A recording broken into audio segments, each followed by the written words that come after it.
Welcome to the rules explanation and setup video for the presence. Here you can see all the components for a 3-player game. The 3-player game has 2 visitor players and 1 spirit player. Here you can see the main board together with the cellar board. These boards are where the visitor players and the spirit will move around and search for clues and encounter things in the house. The 2 visitor players are the descendant and the detective. The spirit is represented instead with these dice, which will be in the rooms when we start the game.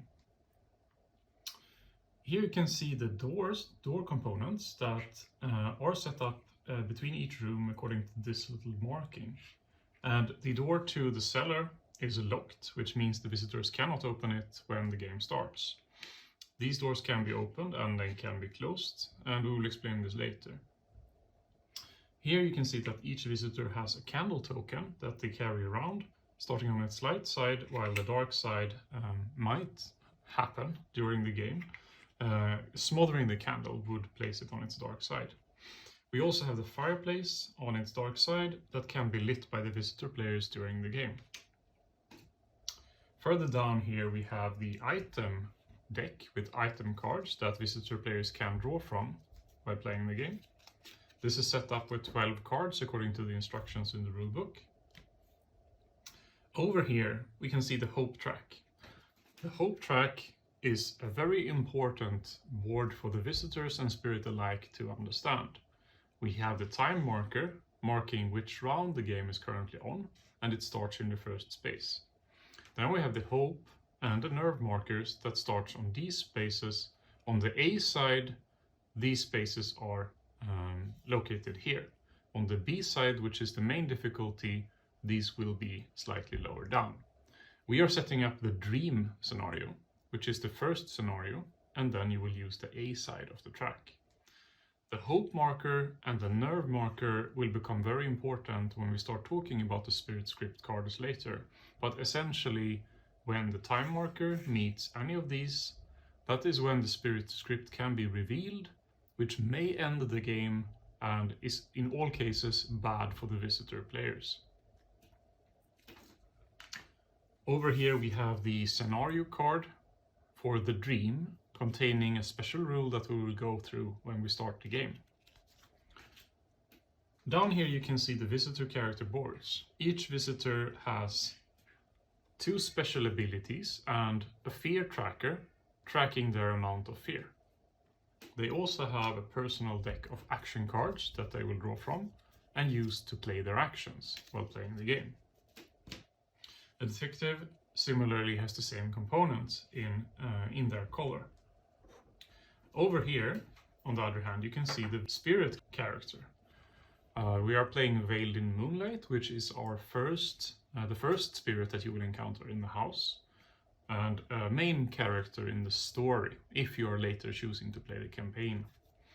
The spirit character has its own action cards, called spirit cards, that are slightly more complex than the visitor cards.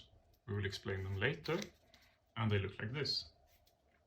The spirit has the dice we already explained, 3 of them for a 3-player game. If you are playing a 4 or a 5-player game, you will use 4 or 5 dice respectively. The spirit also has the spirit clue bag, which it uses to draw random spirit clues when setting up the game and while playing the game.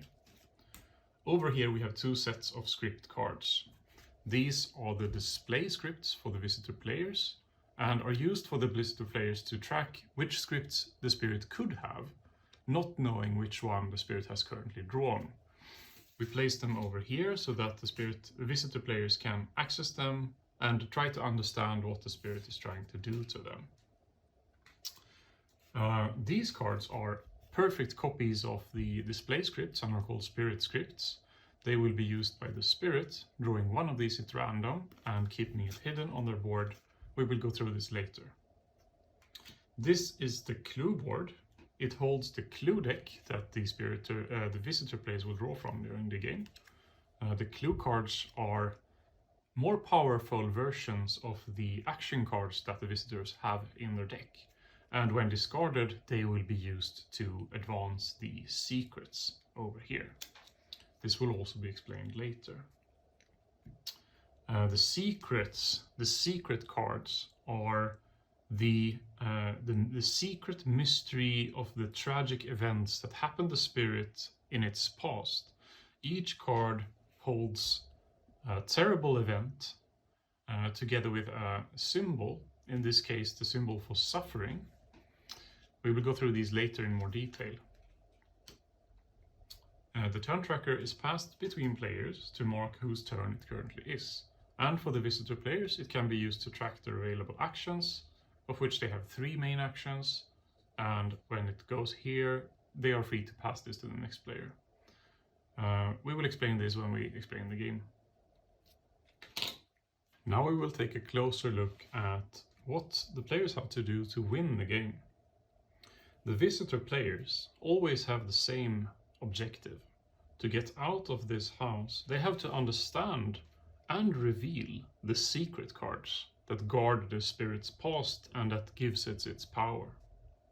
The 4 secret cards start the game hidden, and the 4 different symbols on them, suffering, betrayal, tragedy, and death, will be located in randomized spots on the secret board.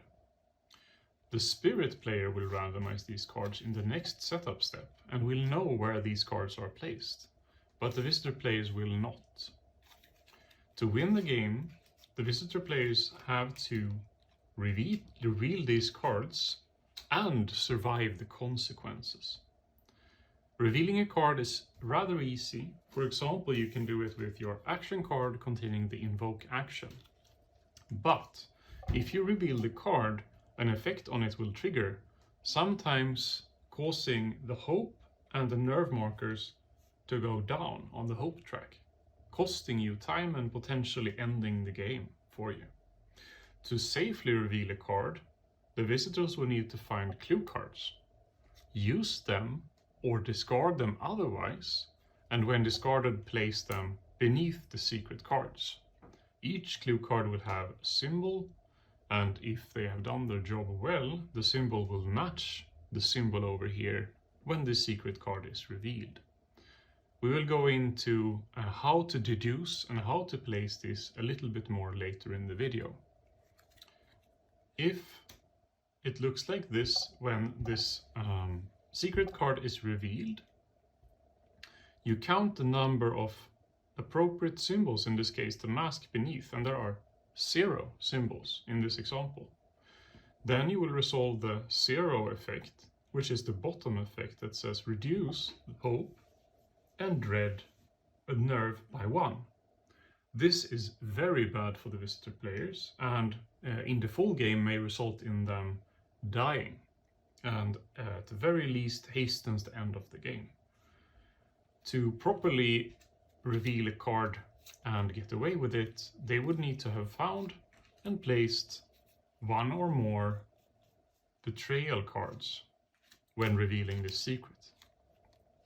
In this way, they have to find and discard clue cards before they reveal the secret cards until all 4 are revealed. At the end of the round, when all 4 secret cards are revealed, they win the game. We will explain this more in detail together with some strategy tips later in the video. The spirit player have drawn one of these 2 script cards, either the good one or the bad one. Good spirit will win with the visitors when all secrets are revealed. Easy. The good spirit is cooperative. It wants to help the visitors achieve their goal without them suffering these consequences. But the spirit player is not allowed to talk. The spirit player will know that they are good, but will be unable to communicate this to the visitor players with words. Instead, they must try to convince them with their actions in the game. If the spirit player is evil, instead, you cannot win until the script is revealed. How do you reveal a script card? Each script card has this symbol on them, clearly stating which marker this script card is attached to, When this marker is removed, lost from the board, that is when the script card must be revealed by the spirit player. When the time marker moves up, and sometimes these markers move down, eventually the time marker will meet one of these markers. If it meets the hope marker, you remove the hope marker. If the spirit script is good, the spirit is forced to reveal it, because it contains this symbol. Then this effect no longer applies. Instead, you use the bottom effect that says you win with the visitors by all secrets are revealed, same as here, but all players lose when this round ends, thus ending the game for all players and may result in everyone losing the game. If instead the spirit would have been evil, this script would not be revealed when hope is removed, since this is the hope symbol and this is the nerve symbol. Instead, when the time marker moves here, the nerve symbol would be removed and this card would be revealed. Here it says, when this script is revealed, you win immediately. In this introductory scenario, the scripts are a little bit more simple, and in the full game you are going to play with more complex script cards. For now, we use these two. This is how you win the game for both sides. Now the game is fully set up except for the final parts that the spirit will perform. This part of setup is hidden from the visitor players. We will show it to you here. The spirit player needs to perform it in secret, hidden from the visitor player's prying eyes.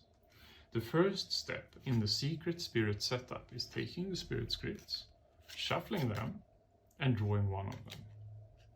This will secretly be placed on or beneath the spirit board, telling the spirit player which of the two script cards they currently have. In this game, the spirit will be evil and will try to get the time marker to meet the nerve marker to win the game. If instead the spirit would have been good, it would try to prevent this marker being reached, because that would end the game for all players. We take the drawn spirit script card, we place it here, and we place the other one back in the box. The visitor players can always see what the spirit player could have, but cannot see what the spirit player has. And again, the spirit player is not allowed to talk about anything in the game unless a rule explicitly tells it can. The next step of spirit setup is to set up the secret cards on the secret board and assemble the clue deck. The spirit player takes these 4 cards and, face down, randomly assigns them to spots on the board. Here we show you the cards face up so that you can follow in the rules explanation video. These should be kept face down and may be looked at by the spirit player at any time during the game. The visitor players may not look at the secret cards, they must hint at their positions. Beneath each card you can see a number. For 3 players, this says remove 1 clue card corresponding to the secret of suffering. So we take the full stack of clue cards, having removed all cards for higher player counts, such as 4 and 5 players, and then the first suffering card we see from here is directly removed from the deck. Again, this is done in secret and not visible to the visitor players. We move on to this card and we look here. Setup, remove 2. Then we remove 2 betrayal cards, taking out 2 of the symbol, like this. We proceed in doing this for the 3rd and the 4th secret card. These 10 cards are going to be removed from the game completely, meaning that the clue deck is now unevenly distributed and contains more of some symbols than others. This should be clearly explained to the visitor players, as they will not know that the suffering secret card is here, but they will know that 5 cards in this deck correspond to the card that is positioned here. Thus, if they draw a lot of cards and they see a lot of heart cards, they can suspect that the heart is here, but they will not know if it's here or here until they draw all the cards in the deck. These are placed face down. And finally, before the clue deck is entirely completed, the spirit takes an amount of fear cards equal to the amount of visitor players in this scenario and shuffles them into the deck. For the full game, you take 2 fear cards per visitor player. For the dream, the introductory scenario that we are setting up here, you take a single fear card and you shuffle it into the deck. The third thing that the spirit player must do before the game can start is setting up the spirit clues and the spirit dice. The spirit will have 3 dice for a 3-player game.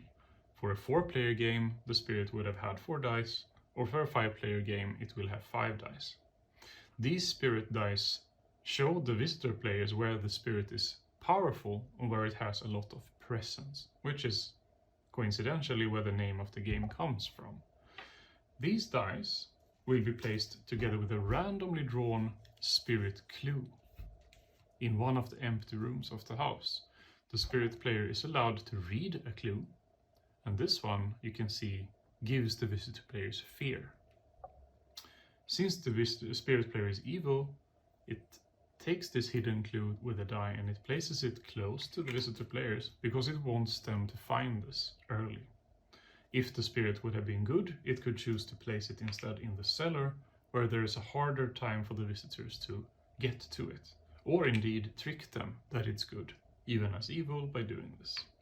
However, we will be placing it in the kitchen. For the next die, we will do the same thing. Draw a randomly determined spirit clue. We can read it, we can strategize, and we can place it as we wish in an empty room of the house. We do this a third time, placing this clue here, and now we have placed all the dice. The spirit cannot place a clue in a room that already contains one. Finally, for the empty rooms, which are now the library, the dining hall, and the cellar, the spirit takes a small clue and adds it to the room. After setup, all the rooms except the grand hall where the visitors are starting now has a clue, and the game is ready to begin. The last step before the game begins is that each player draws an amount of cards from their deck of action cards to give them their initial hand of cards. The spirit player always draws as many cards as it has dice, or the amount of players in the game. The spirit player for a 3-player game draws 3 cards, and for a 4 or 5-player game it would have had 4 or 5 cards respectively.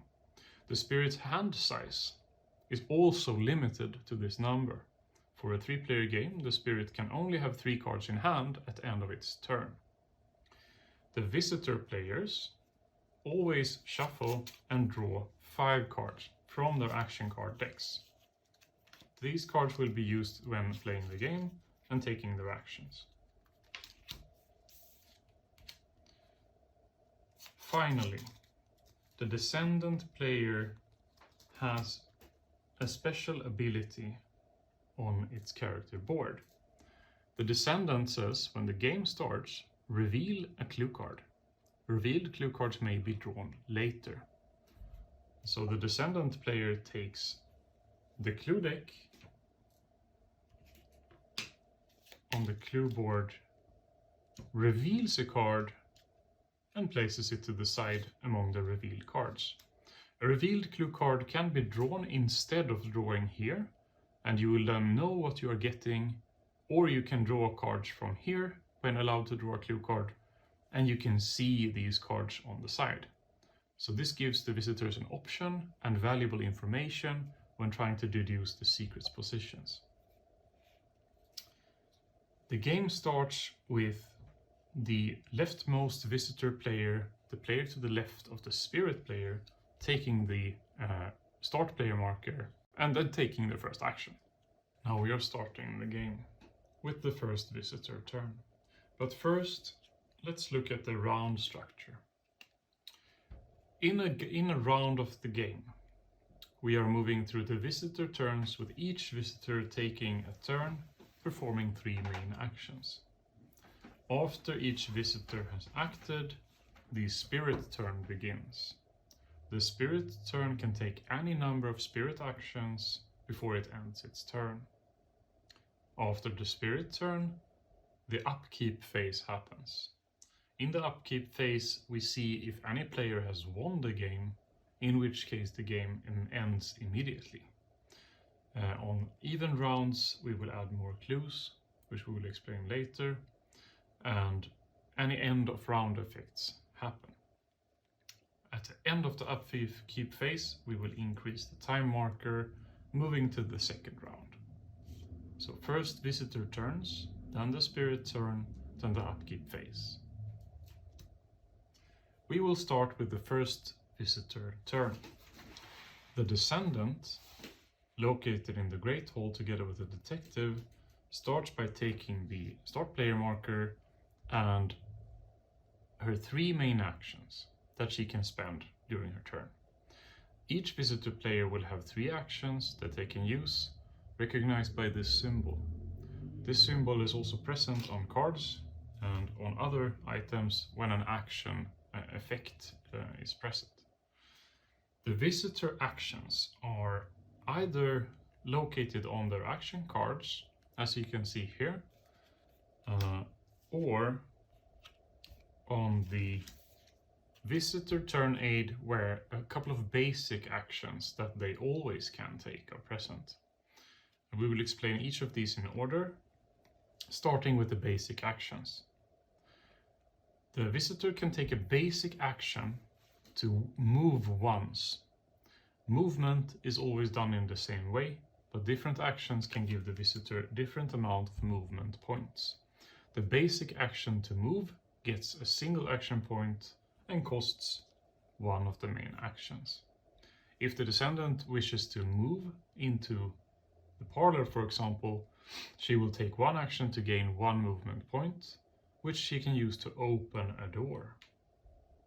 A movement point can be used to open a door, to close a door, or to move between rooms. If she wants to move into the parlor, she takes a second action to move into the parlor like this. This will have spent 2 actions using the basic movement action. Instead, a visitor may play a card from hand, usually the better way, to take more efficient movement actions. The descendant's first real action will be to play this card for the second action ability, which will give her 2 movement points. Each visitor action card has 2 effects, and a visitor must choose one of them and may not play both.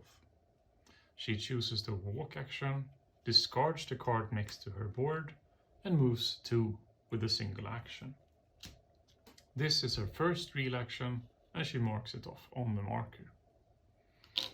This gives her 2 movement points, which means she opens the door and moves into the parlor with her first action, remaining with 2 actions. Going back to the basic actions, a visitor can choose to walk, as we just explained, or they can choose to use a room ability. Each room has an action ability, or most of them do. In this case, the descendant could choose to relax and perform a rest action if she wishes to. She do not want to do this at the moment. She could also take the basic action rest, that we will explain later. Rest allows the visitor to draw more cards to their hand. The top action says play card, which is what she did to move into the parlor. Her next action is also going to be a play card action, and she finds the next card in her hand being an investigate card. Before we do the investigate action, we are going to look at a very important rule for the visitor players. The visitor players are allowed to talk to each other if they are in the same room, or if there is a single open door between them. But they are not allowed to talk to each other if they are separated by a door or by one empty room. If a visitor player is separated from other visitor players with one of these ways, they are alone. An alone visitor player may not talk, and while an alone visitor player is acting, no other visitor may talk. If they would be to rejoined, for example by opening this door, they would be allowed to talk again, strategize, and help each other. Thus, it's very important that the visitor players see how they are situated, whether they are alone, and thus not allowed to speak to each other when they take their turn. In this case, the detective and the descendant can still talk to each other. Now we will move on with her second action, which is the investigate action on this card. Discarding it. The card action says reveal one nearby clue, a spirit clue or a small clue. In this case, there is a spirit clue right here. She reveals it, revealing a text. The clue says wind. Spirit must close a nearby door. The spirit must close the door if it can, and there is only one door open, meaning the spirit must close this door right here. This is not, of course, a problem for our spirit player that we already know is evil, but even a good spirit would be forced to close the door in this case. If there were two open doors, it would have been allowed to choose. This, of course, separates the visitor players. From this moment on, they are not allowed to talk to each other. The descendant then sees the symbol down here, which is the symbol for clue card. She is allowed to draw a clue card from the deck. We discard this, and she chooses to draw a clue card from the top of the deck, or any of the revealed clue cards that we have on the side. Since she earlier revealed this kitchen card, she is allowed to draw it if she wants to. Instead, she opts to draw a random card from the top of the deck and adds that to her hand. The drawn card is secret from the detective player, and she is no longer allowed to talk to him about it. Even if she has this new card on hand, they have to meet up for her to be able to reveal this information to the detective player. However, she still has a third action remaining. She is now alone with the spirit in the parlor. The spirit's strength is seen on this presence die, which is currently 1. It's not an especially powerful spirit, and she will choose to stay in this room and instead play a search action. The search action allows her to draw items. She plays the action says draw 2 items, keep 1, and discard the others. She has drawn a laudanum item that will allow her to cure fear, which is very nice. She chooses to keep this and discards the other to the cellar, where all item cards are discarded. An item card works just like an action card, only that it's never added to the hand of the visitor player. A visitor may have up to 2 items at the same time, and they are displayed on or near the character board to the other players around the table. Each item card contains an effect, either an action or a permanent effect, a reaction, that they can perform at any time. This is the example of a quick action. While most visitor actions have the little clock and arrow symbol, some actions have the quick action symbol instead. A quick action may be taken in addition to any other action on their turn and does not cost a main action. She can simply play this card or play her item at any moment, finishing the action and performing its effects. If she plays this item card, it's discarded to the cellar instead of to her own discard pile.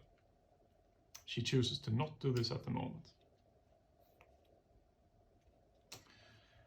A quick action can also be taken on another player's turn. When taking a quick action, it's important to announce the effect so that the other player pauses and does not continue with their own action. If she wants to play laudanum, she says, "I want to play a quick action," allowing the detective or the spirit player to pause while she performs the action. It is not allowed to play a quick action while another player is performing their action. If another player has started with an action, revealing information, in the middle of resolving it, a player has to wait until the action is fully completed before they can play a quick action. In this case, the descendant is finished with her turn and will end it, passing this marker to the detective player. The descendant will have 2 action cards left in hand, along with the kitchen clue card she just drew. However, no visitor player draws cards at the end of their turn. To get new action cards, a visitor player has to take the rest action, and she does not have more actions to use. She will end her turn with 3 cards in hand, including the kitchen clue card that she just drew. To the other players, they will see her 2 cards. They will know she has a clue card, but they will not know which one.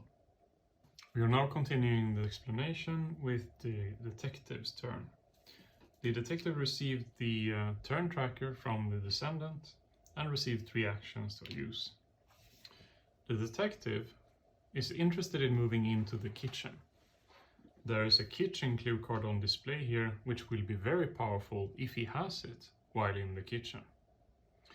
He is going to perform his movement in the kitchen using 2 basic movement actions.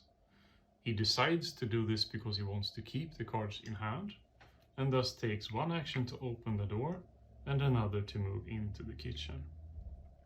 This is less efficient than with using cards from the hand, and the detective now only has a single action remaining.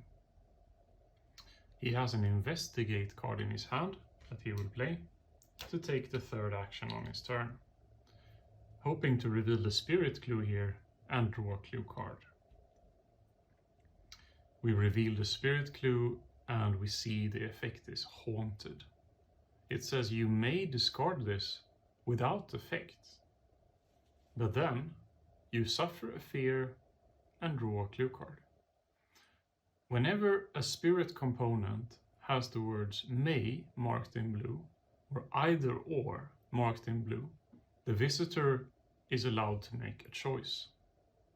In this case, he can choose to discard this clue and gain nothing, or he can choose to draw a clue card but also suffer a fear.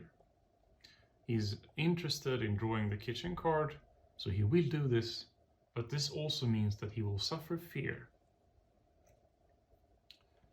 The visitor board has a tracker for fear.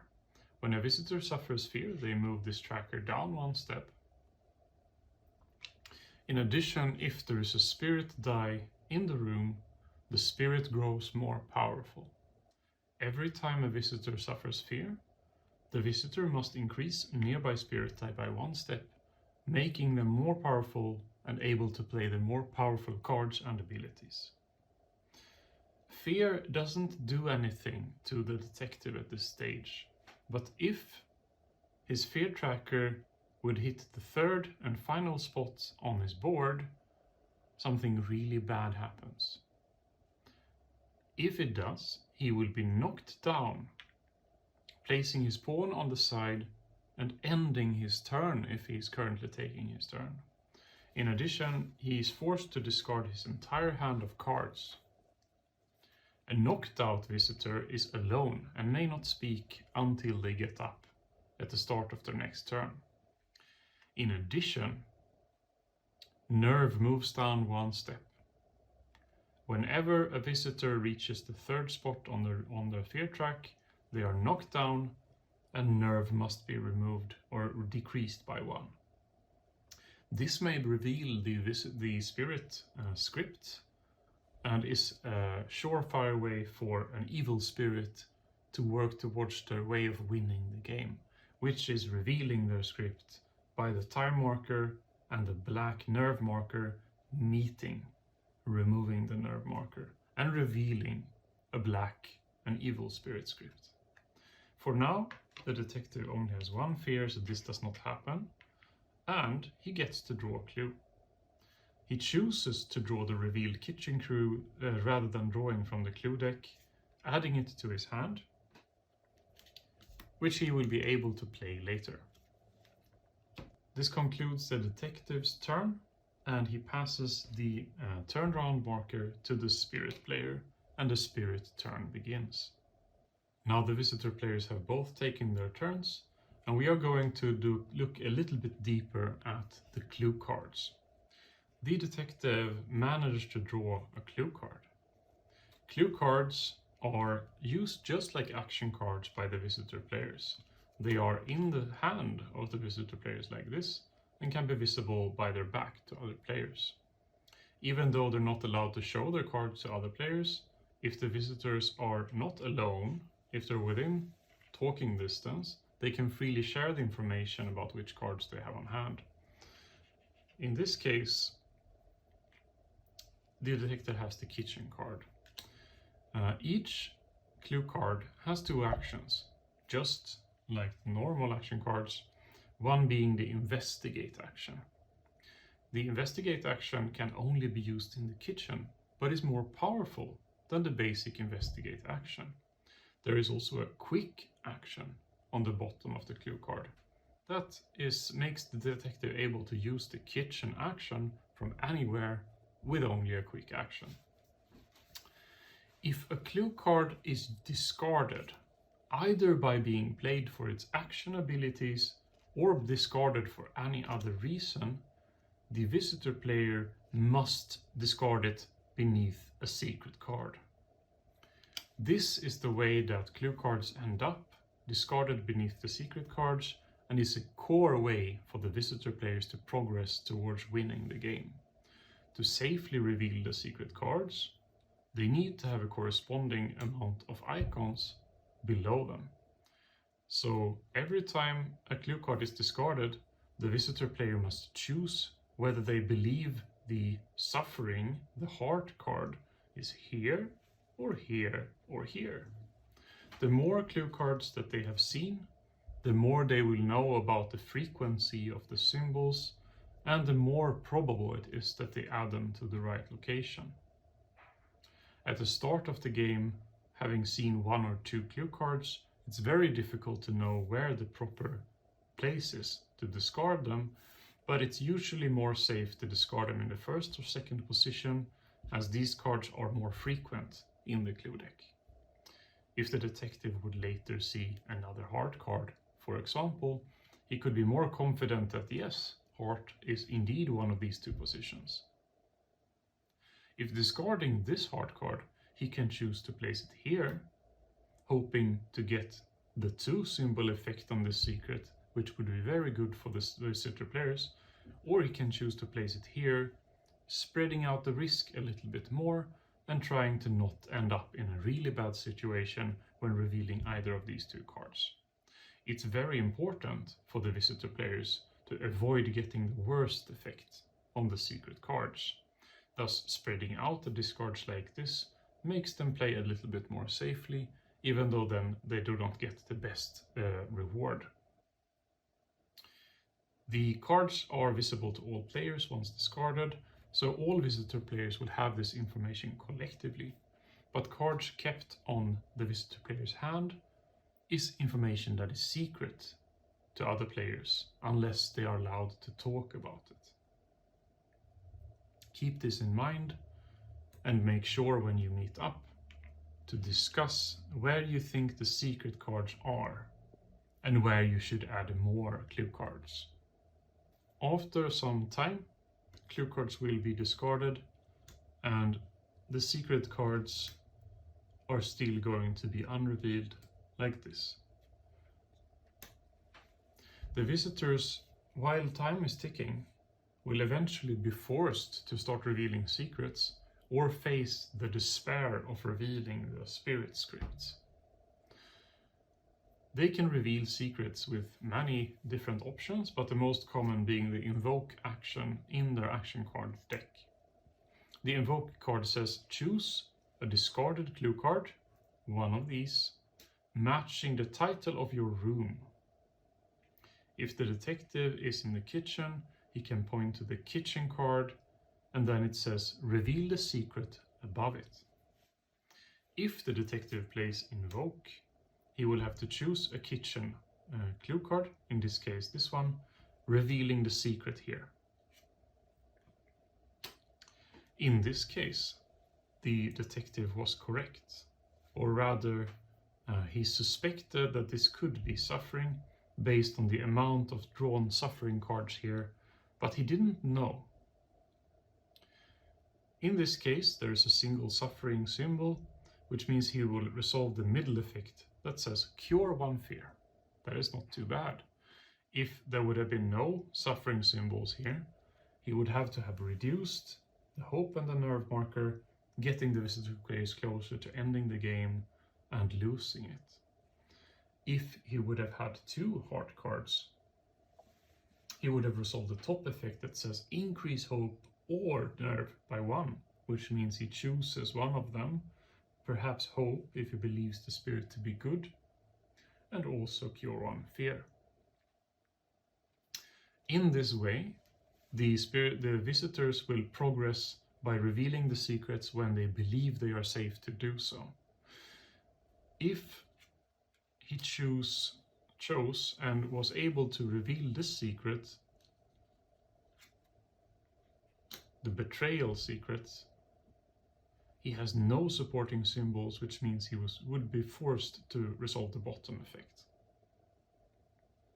An evil spirit may of course trick the visitors by giving them false information when allowed, that makes the visitors reveal secrets, punishing them. Be very careful with when you start revealing secrets, but know that you will have to do it to eventually win the game. We now move on to the spirit turn. The spirit player has 3 cards in hand that he drew at the start of the game. The spirit player can take 3 types of actions on its turn, and it may take these as many as it wishes to until it's satisfied. The first type of action is to move presence dice. This should have been 2. The spirit is present in different rooms on the board, which allows it to play its cards for their abilities. The presence dice represent its strength and its focus on the material plane, and it can choose to move these dice 1 step each turn. Each die can be moved once to an adjacent room, ignoring any closed doors. If playing with 4 or 5 players, you will also use the second floorboards located above these, which means that the spirit can also move between floors, up and down through the house, ignoring a ceiling or a floor. When doing a movement action like this, the spirit simply takes a die and moves it to an adjacent room. However, if a visitor character is present with a lit candle, or if the fireplace is lit, moving into a room that is light will force the spirit to reduce its presence by 1. This is not the case if a visitor player chooses to move into a room with a presence die, such as when the detective moved into the kitchen earlier. It only happens when the spirit chooses to move into a lit room, and then they have to reduce their die by 1. The second action that the spirit player can take is to discard a card on hand to increase a spirit die in darkness. This makes the spirit more powerful and allows them to play better abilities on their cards. Note that this can only be done in a dark room. The spirit player is unable to increase the die in the kitchen and in the parlor, because in each room there is a visitor with a lit candle. The third action, an important thing to note is that if a spirit die has been removed from the board like this, the spirit can add it back to the board with the same action. Discarding a card allows the spirit to place a die in any dark room, adding it back to the board. Now, the third action is actually playing a spirit card. The spirit has cards on its hand, and each card has 2 actions on it, or 2 powers on it. The spirit can choose to play either power or both, but must finish one completely before beginning the other. This differs from the visitor players that may only use one of their 2 actions on their cards. The spirit powers have a requirement in the amount of presence needed in the room to be able to play the power. In this case, the spirit wants to start by playing Avert Your Gaze in the kitchen. It has a presence die of 2 here, and this first ability requires 1, so it starts by playing this ability. The spirit must choose a single die to use to play the power. It cannot use 2 dice, combine them for costs or requirements to play a power. It has to choose one. In this case, there is only one option. And it starts by playing the first power, placing the card on the board so that the visitor players can see what will happen. The ability says a nearby visitor must either discard an action card or smother their candle. Then, if it's dark, add a small clue there, which is enticing to the detective player. They have no real reason to mistrust the spirit, and closing or smothering their candle allows them a clue there, and also the detective does not want to discard an action card from their hand. In this case, the detective then chooses to smother their candle. This means that the second part of the power triggers if it is dark, which it now is, add a small clue there, which the spirit does, rewarding the detective for his trust. Note that the detective had a choice. Each spirit component with a blue text allows the visitors to choose what happens. Then the spirit continues by using the second power on the card. The first is fully completed, and the spirit announces that he wants to play the second power. This power has a cost and a requirement. The requirement is 2, which is matched by the die, and the cost is 1, which means the spirit must reduce the die by 1 step. The power says a nearby visitor must either discard an action card or suffer fear. If it's dark, add a spirit clue there. In this case, the detective is more hesitant. He has already taken a fear and is not interested in further exposing himself to the whims of the spirit. He chooses to discard an action card instead. However, the second part still takes place. Since it's dark in the room, the spirit adds a spirit clue there, secretly reading it first and adding it to the room. Note that an evil spirit may choose to help visitors in this case, trying to get them to further expose themselves to the spirit. In this case, the spirit clue is dread, which the detective, of course, does not know. A finished spirit card is discarded face down to the spirit card discard. All spirit cards are discarded face down so that even a good spirit does not reveal themselves by showing which cards they do not play. With this, the spirit has concluded its actions and is ready to end its turn. The spirit player has used 2 cards and has a single card remaining in their hand. At the end of the spirit turn, the spirit always draws up to full hand size, in this case of 3, since we're playing with 3 players. However, since it kept this card, it only is allowed to draw 2. a better move would have perhaps been to discard this, to increase this die before ending their turn, then being allowed to draw up to 3 cards. But if the card was powerful or useful, the spirit can choose to keep it. So a spirit ends their turn, drawing up to hand size, and is ready to end it with a fresh new hand of cards. Note that this differs from the visitor players that never draw cards automatically at the end of their turn, but must use the rest action. At the end of each round, the upkeep phase triggers. In the upkeep phase, you look to see if any player has won the game. Again, if the visitor players have revealed all secrets, they would have won the game at this point. If the spirit has won the game, they have to announce it, which means the game ends immediately. No player has yet won the game as we are in the first round, so nothing happens. Then, if we were at an uneven round or an even round, like round 2 or 4 or 6, the spirit will add new spirit clues to the board.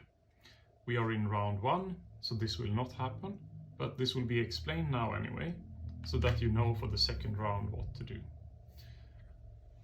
At the right on the hope track, you can see when to add new spirit clues. The spirit must add 1 clue per visitor player and must draw them one at a time from the spirit clue bag, reading them and choosing a dark room to place them in. The spirit must start with rooms that have a spirit die in them if they can. Since we have 2 dark rooms here, the spirit can choose to place it here or here. Then they must do the same thing for the second clue, in this case placing it here.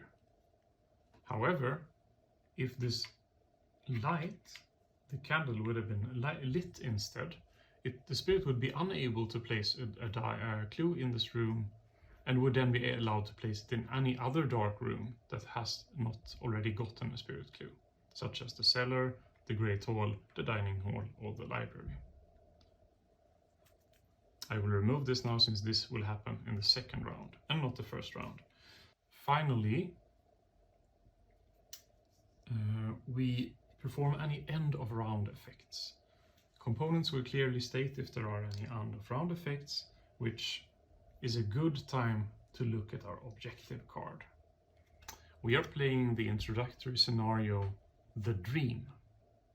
Each scenario introduces special rules that will tweak or modify the base rules of the game. The Dream says, fading strength, at end of each round, which is now. If no spirit clue has been revealed this round, reduce hope by 1. We remember that the detective and the descendant both revealed spirit clues, which means this will not happen, and the good ghost, if we have a good ghost, would be happy to keep the hope tracker where it is. However, the visitors may struggle to reveal a spirit clue every turn as the game goes on, which means that this might become a problem later on. This is the objective card and should be kept close to the board for players to reference. When playing the base game, you do not have a scenario objective card. You simply leave them in the box and play according to the base game rules. Finally, when all else is done, the time marker moves up on the hope track. This is the last thing that happens in a round and concludes the round, starting the next one. Note that since the time marker gradually moves up like this, it will encounter the hope and the nerve markers, and they might get lost while moving the marker up on the track, which would reveal a spirit script, if it's good, or if it's evil when the nerve marker is removed. So Time is ticking, and the visitors have to work quickly to reveal the secrets of the spirits in time or face their doom. Now we have seen a full round of the presence, and you will be able to, with the help of the rulebook and the play aids, continue your game until its conclusion. Make sure that all players are fully aware of the spirit scripts and how the visitor players win the game before you start. Take special note to explain the rules for revealing secrets and triggering their effects, along with discarding clue cards and how that works.